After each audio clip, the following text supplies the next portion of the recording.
अध्याय 1 इतिहास। भारत का इतिहास। उत्तर में हिमालय से लेकर दक्षिण में समुद्र तक फैला ये उपमहाद्वीप भारतवर्ष के नाम से ज्ञात है, जिसे महाकाव्य तथा पुराणों में भारतवर्ष अर्थात भरत का देश कहा जाता है तथा यहाँ के निवासियों को भारतीय अर्थात भरत की संतान कहा गया है। यूनानियों ने भारत को इंडिया तथा मध्यकालीन मुस्लिम इतिहासकारों ने हिंद अथवा हिंदुस्तान के नाम से संबोधित किया है।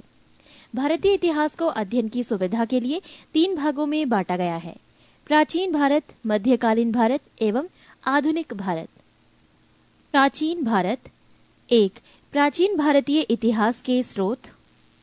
प्राचीन भारतीय इतिहास के विषय में जानकारी मुख्यतः 4 स्रोतों से प्राप्त होती है: 1. धर्मग्रंथ, 2 ऐतिहासिक ग्रंथ, 3 विदेशियों का विवरण, 4 पुरातत्व संबंधी साक्ष्य। धर्मग्रंथ एवं ऐतिहासिक ग्रंथ से मिलने वाली महत्वपूर्ण जानकारी। भारत का सर्वप्राचीन धर्मग्रंथ वेद है, जिसके संकलनकर्ता महर्षि कृष्ण द्वैपायन वेद व्यास को माना जाता है। वेद 4 हैं: ऋग्वेद, यजुर्वेद, सामवेद एवं अर्थवेद। ऋग्वेद ऋचाओं के क्रमबद्ध ज्ञान के संग्रह को ऋग्वेद कहा जाता है। इसमें 10 मंडल, 1028 सूक्त, वाल खिल्य पाठ के 11 सूक्तों सहित एवं 10,462 ऋचाएं हैं। इस वेद के ऋचाओं के पढ़ने वाले ऋषि को होत्र कहते हैं। इस वेद से आर्य की राजनीतिक प्रणाली एवं इतिहास के बारे में जानकारी मिलती है। विश्वामित्र द्वारा रचित ऋग्वेद के दूसरे मंडल में सूर्य देवता सावित्री को समर्पित प्रसिद्ध गायत्री मंत्र है। इसके 9वें मंडल में देवता सोम का उल्लेख है। इसके 8वें मंडल की हस्तलिखित ऋचाओं को खिल कहा जाता है। चातुर्वर्णीय समाज की कल्पना का आदि स्रोत ऋग्वेद के 10वें मंडल में वर्णित पुरुष सूक्त है, जिसके अनुसार 4 वर्ण ब्राह्मण, क्षत्रिय, वैश्य तथा शूद्र आदि पुरुष ब्रह्मा के क्रमशः मुख, भुजाओं, जंघाओं और चरणों से उत्पन्न हुए। नोट: धर्मसूत्र 4 प्रमुख जातियों की स्थितियों, व्यवसायों, दायित्वों, कर्तव्यों तथा विशेष अधिकारों में स्पष्ट विभेद करता है। वामन अवतार के 3 पगों के आख्यान का प्राचीनतम स्रोत ऋग्वेद है। ऋग्वेद में इंद्र के लिए 250 तथा अग्नि के लिए 200 ऋचाओं की रचना की गई है। नोट: प्राचीन इतिहास के साधन के रूप में वैदिक साहित्य में ऋग्वेद के बाद शतपथ ब्राह्मण का स्थान है। यजुर्वेद सस्वर पाठ के लिए मंत्रों तथा बलि के समय अनुपालन के लिए नियमों का संकलन यजुर्वेद कहलाता है। इसके पाठककर्ता को अर्धवयु कहते हैं।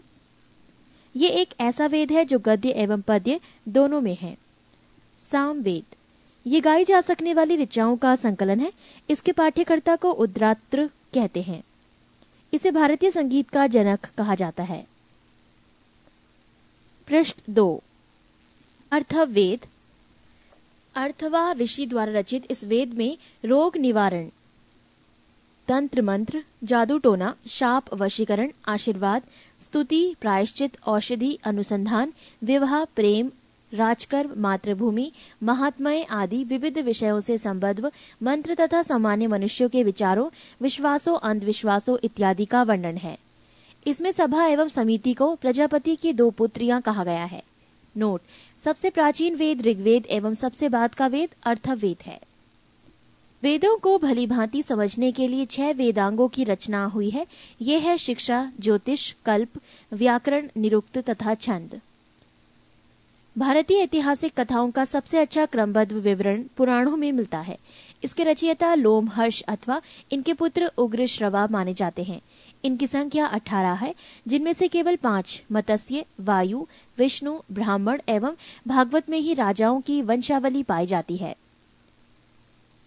पुराण और संबंधित वंश: विष्णु पुराण, मौर्य वंश, मत्स्य पुराण, आंध्र सातवाहन, वायु पुराण, गुप्त वंश। नोट: पुराणों में मत्स्य पुराण सबसे प्राचीन एवं प्रामाणिक है। अधिकतर पुराण सरल संस्कृत श्लोक में लिखे गए हैं। स्त्रियां तथा शूद्र जिन्हें वेद पढ़ने की अनुमति नहीं थी, वो भी पुराण सुन सकते थे। पुराणों का पाठ पुजारी मंदिरों में किया करते थे। स्मृति ग्रंथों में सबसे प्राचीन एवं प्रामाणिक मनुस्मृति मानी जाती है। ये शुंग काल का मानक ग्रंथ है। नारद स्मृति गुप्त युग के विषय में जानकारी प्रदान करता है। जातक के बुद्ध की पूर्व जन्म की कहानी वर्णित है। हीनयान का प्रमुख ग्रंथ कथा वस्तु है, जिसमें महात्मा बुद्ध का जीवन चरित अनेक कथानकों के साथ वर्णित है। जैन साहित्य को आगम कहा जाता है। जैन धर्म का प्रारंभिक इतिहास कल्प सूत्र से ज्ञात होता है। जैन ग्रंथ भगवती सूत्र में महावीर के जीवन कृत्यों तथा अन्य समकालिकों के साथ उनके संबंधों का विवरण मिलता है। अर्थशास्त्र के लेखक चाणक्य, कौटिल्य या विष्णुगुप्त हैं। ये 15 अधिकरणों एवं 180 प्रकरणों में विभाजित हैं। इससे मौर्यकालीन इतिहास की जानकारी प्राप्त होती है। संस्कृत साहित्य में ऐतिहासिक घटनाओं को क्रमबद्ध लिखने का सर्वप्रथम प्रयास कलहड़ के द्वारा किया गया। कलहड़ द्वारा रचित पुस्तक राजतरंगिणी है, जिसका संबंध कश्मीर के इतिहास से है। अरबों की सिंध विजय का वृतांत चचनामा लेखक अली अहमद में सुरक्षित है। अष्टाध्यायी संस्कृत भाषा व्याकरण की प्रथम पुस्तक के लेखक पाणिनि है। इससे मौर्य के पहले का इतिहास तथा मौर्य युगीन राजनीतिक अवस्था की जानकारी प्राप्त होती है। कात्यायन की गार्गी संहिता एवं ज्योतिष ग्रंथ है, फिर भी इसमें भारत पर होने वाले यवन आक्रमण का उल्लेख मिलता है। पतंजलि पुष्यमित्र शुंग के पुरोहित थे। इनके महाभाष्य से शुंगों के इतिहास का पता चलता है।